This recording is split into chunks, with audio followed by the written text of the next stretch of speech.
कहानी 16 तारीख से शुरू हुई। ऐलान हुआ मुआवजा बढ़े बिना नहीं मानेंगे। कहा गया यह किसानों के आर पार की लड़ाई है। बताया गया इसकी गूंज दिल्ली और चंडीगढ़ तक जाएगी।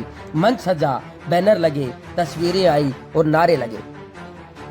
लेकिन आज बुधवार की दोपहर जब ग्राउंड जीरो की टीम धरना स्थल पर पहुंची तो तस्वीरें खुद बयान दे गई। टेंट था, कुर्सियां थी, बैनर थे, मगर भीड़ नहीं थी। 2 कुर्सियों पर 2 लोग, धरना समिति के प्रधान शेर सिंह और एक अन्य सदस्य मिले। प्रधान जी ने तो खुद ही मान लिया लोग होने चाहिए। बोले वो तो रोज आते हैं, यानी कप्तान मौजूद है, पर टीम शायद अपनी रणनीति बना रही होगी। धरना स्थल पर बैठे एक सदस्य ने धीमी आवाज में कहा, कुछ लोग सुबह आते हैं, फोटो खिंचवाते हैं और चले जाते हैं। सवाल यहीं से शुरू होता है, क्या ये धरना है या फिर फोटो सेशन? क्या आंदोलन अब नारों से कम और कैमरे से ज्यादा चलने लग गया?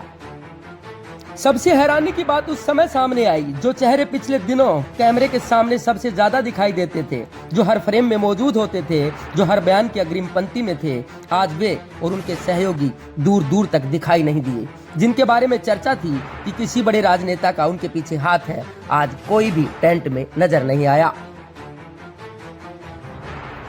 मुद्दा छोटा नहीं है।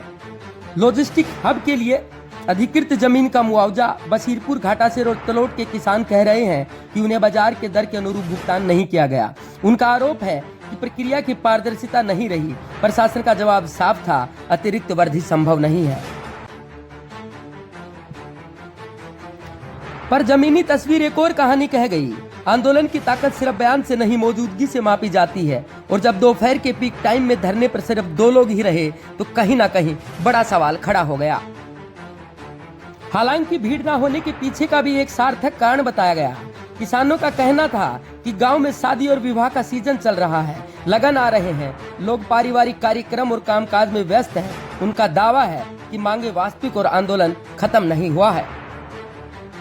संभव है गांव में लगन भी सच है, खेत में काम भी सच, लेकिन राजनीति की धूप में चमकने वाले चेहरों को भी ये समझना होगा, जन आंदोलन कैमरे से नहीं भीड़ से चलता है। और आज की तस्वीर यही कह रही है, दावे बड़े हैं पर मैदान पर छोटे पड़ गए।